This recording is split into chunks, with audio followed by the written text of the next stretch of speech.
Hello learners. In this tutorial, we are going to see how to modify architectural columns in Revit. So let's get started. So in order to add a column, you have to go to the architectural tab, and under the build panel, you can see there is a column tool available for us. So you need to just go to the drop down, and you can see there are two types of columns, that is structural and another one is architectural column. So as we are dealing with the architectural part, we are just concerned with the architectural stuff. So I'll just select the architectural column here.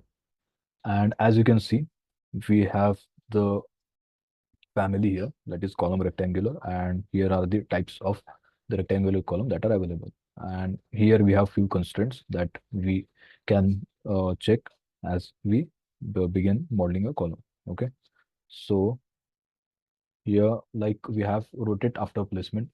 For now, let's keep it unchecked. Then you have to specify whether you want depth or height. So we'll see this while we uh, are dealing with the modeling of the column. So for now, we'll just make use of height first, and then we'll check how it changes when we select the depth. Okay. So for now, we'll use the height and select the placement as level 0. Sorry, means we are starting from the level 0 and it's asking us the top constraint. So the top constraint would be level 1, as we are going from level 1 to level 0 to level 1. So this is what the basic uh, property adjustment or modification is done prior to beginning our model. So in order to place the column, you can just hover anywhere, and for now I'll just do it beyond our modeled geometry just for an example purpose. So I just place here, and we can use a section in order to check everything. Go to view in order to check the column. Now you can see, as we have used the height as a parameter for modeling, the column is generated like from level 0 to level 1, and as we have specified the height, it moves upwards. So if I use a column with depth as a treating parameter, so I just select the column again. Now notice the changes. So instead of height, I will go with depth and let it be unconnected for now, and I'll just place it here. As you can see, it's not visible in the floor plan, as my column starts from level 0 and it moves downwards as we have selected the depth instead of height. And you can even check the parameters of these columns and these columns. You can compare the data of these two particular columns. So as we have selected the depth, it's a negative value here. Okay. So instead, if I want to uh, remodify my column and have the column to be flushed at level 1 starting from level 0, you can change that as well. Instead of base offset of negative 4000 mm, I'll just put it as 0, and I'll just make the change here, like here level 1, and here I'll just make it 0. So my column is now shifted back and it looks similar to the one which you have created earlier. So this is all about basic stuff related to the modeling part of the column. So we have uh, the similar interface when you go to edit type. So if you want a rectangular column of your choice or any other dimension, you can go to edit type, and here we have this kind of interface. The family is a rectangular column, and you need to specify a type, or you can create a new one. For now, we'll just have a new one.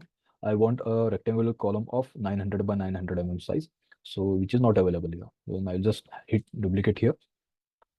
Make sure you are naming it correctly. Sorry, 900 by 900 mm, hit OK. And here you have to just modify the numbers. Depth is 900 and my width is also 900. And if you want to specify any other information or add any other information, you can add it over here. Okay, so that's it.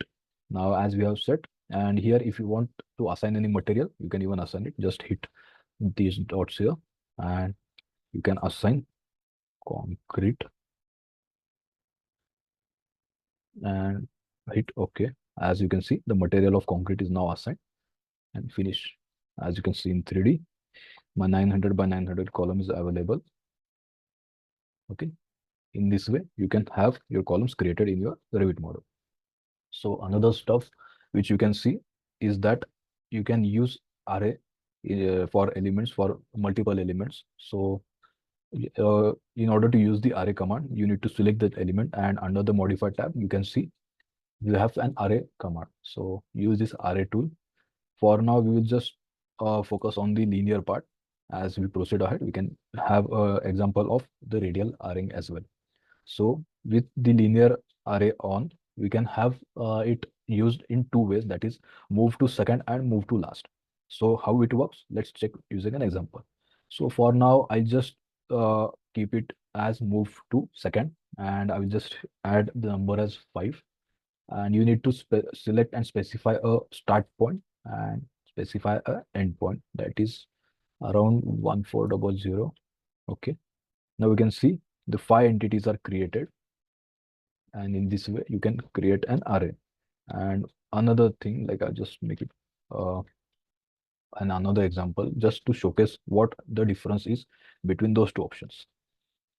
So instead of depth, I have to choose height here. So level 1, 0, 0.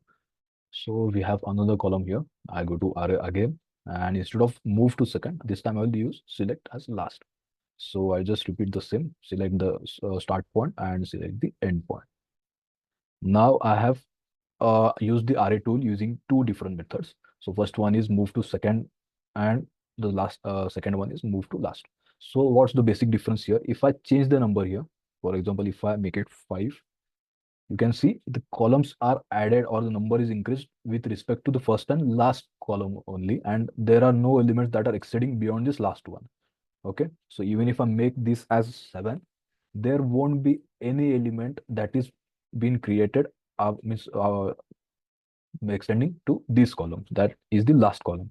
All the elements that are created or that are deleted would be in this portion only, and nothing will exceed beyond this column.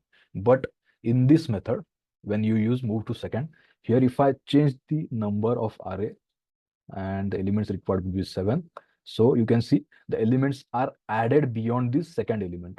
So if I change the number to 8, the elements would exceed and they will be added consecutively with reference to this second element that we have chosen as a reference. So in this way, the two methods of arraying works. I hope it's clear.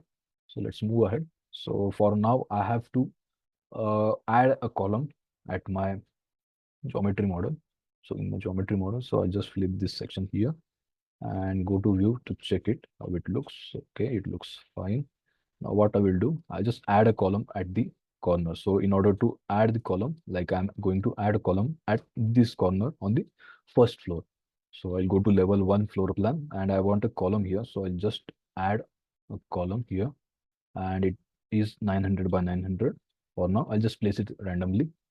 Okay, so as I have selected the depth, it's going beyond the first level. So if you want to see, you can see it here. So I don't want the column to be placed in this fashion. I just delete it. I go to level 1 again. Now before placing the column, I'll just fix these parameters. Now I want the column to be present in terms of height, represented in terms of height, and I want this column to go up to level 2. So I've fixed these constants and I will just hit any location. So my column is now placed. I want to move it or flush it with the floor that is available. So what I can do, I'll just move this column using this corner as a reference, and I will place this corner to the end of this floor that is available. If you check in 3D, my column is visible, something like this. Okay. So in this way, you can have a column placed, or even if you don't want this, you can have the column placed at the grids here as well. So if you check the 3D, it looks something like this. Now we are fine with it. Now let's move ahead. So once you are done with the column placement, now there are few more important topics that we need to cover. So we'll see those in the upcoming lecture. Thank you for watching. See you in the next lecture.